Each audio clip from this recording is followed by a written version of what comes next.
copains, et si on partait en voyage aujourd'hui? Moi, j'ai pris ma valise et j'ai pris mon chapeau. Et j'ai très envie de vous emmener en Afrique.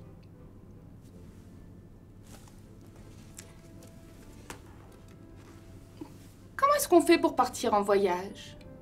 On prépare une valise, on prend l'avion, on prend le train, la voiture avec papa et maman.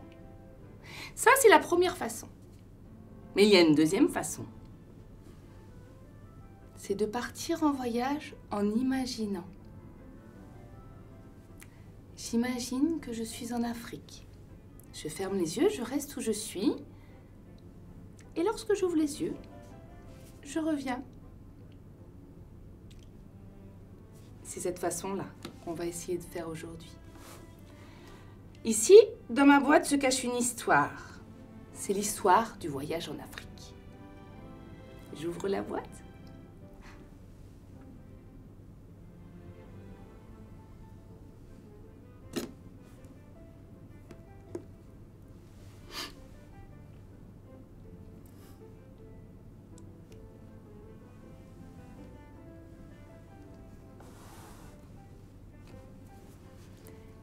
Il était une fois un petit garçon.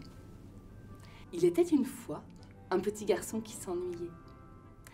Alors que tout le monde était encore endormi, il décida d'aller explorer le grenier. Mais avant de monter, il lui fallait prendre sa grosse écharpe et son bonnet. Car dans le grenier, il fait très froid. En arrivant, la première chose qu'il vit, ce fut un énorme tas de gros cartons très poussiéreux. Il en ouvrit un et commença à fouiller. Oh, des dessins. Mais ce sont mes dessins, pensa le petit garçon. Ceux que j'ai faits lorsque j'étais petit.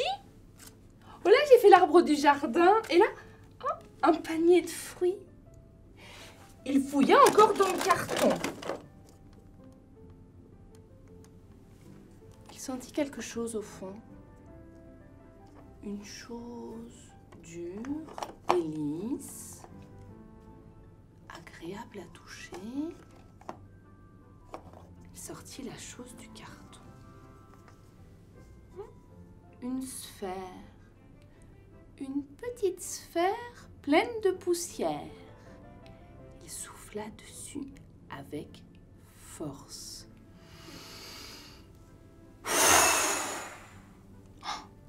Oh, un globe terrestre. Il fit tout doucement tourner le globe entre ses doigts. Il découvrit les océans et les pays, les continents et les mers. Il se dit qu'il serait fabuleux un jour de découvrir tous ces endroits. Alors, le petit garçon se mit à rêver. Il choisit un continent, l'Afrique.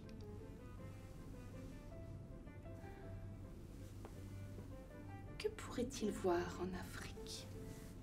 Un énorme soleil, ça il le savait pour avoir vu des photos avec sa maman.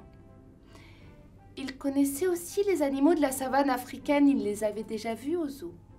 Mais derrière une cage, leurs yeux semblaient si tristes. Ils devaient être si différents dans leur habitat naturel. Peut-être un tout petit peu effrayant.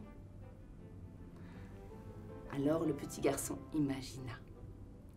Il s'imagina en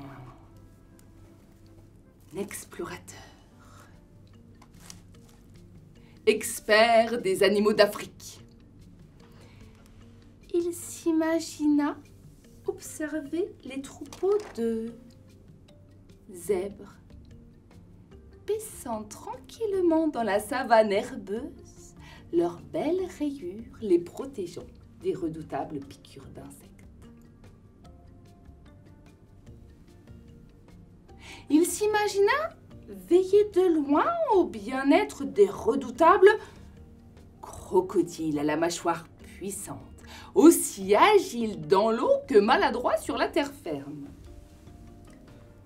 Il s'imagina voir de près le lent déplacement des familles éléphants se tenant par la queue. Le plus grand animal terrestre est si accroché à sa famille qu'il se câline longuement en entremêlant leur queue lors de leur retrouvaille. Il s'imagina au petit matin guetter les girafes, plus grandes que des maisons, déguster les plus hautes feuilles des plus hauts arbres de la savane avant de se reposer à l'ombre des acacias, droites sur leurs quatre pattes.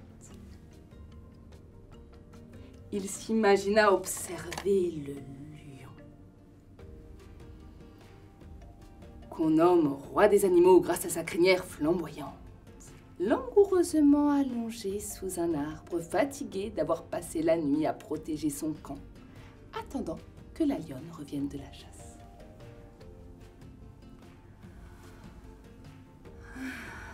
Ce serait tellement formidable.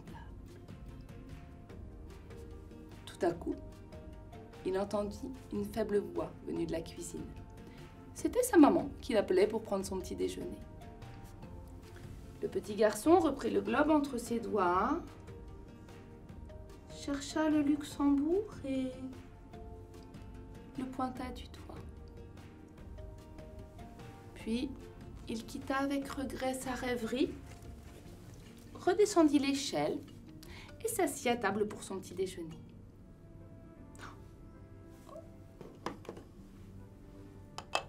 Des pancakes, son petit déjeuner préféré. Il s'apprêtait à déguster ce merveilleux petit déjeuner avec gourmandise lorsque sa maman dit qu'elle avait quelque chose à annoncer. Demain, nous partons en vacances. Oh! Est-ce que nous allons en Afrique? Est-ce que nous allons voir des zèbres, des crocodiles, des éléphants, des girafes et des lions? Oh, en Afrique? Oh, tu sais, pour partir en Afrique, il faut prendre l'avion. C'est un très long voyage et nous ne partons que quelques jours. Oh oui, mais moi j'aimerais tellement monter dans un avion un jour. Ça arrivera un jour. Mais cette fois-ci, nous partirons en voiture. Et nous irons voir ta mamie à Paris. Oh, ma mamie! Ma mamie, rien qu'à moi. Oh, merci, maman. Dis, est-ce que tu crois que je pourrais lui parler de mon rêve? De mon rêve d'explorateur.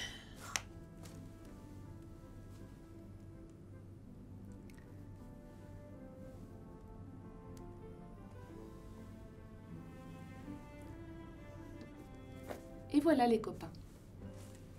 L'histoire est terminée. Je vous dis à bientôt. Bye bye.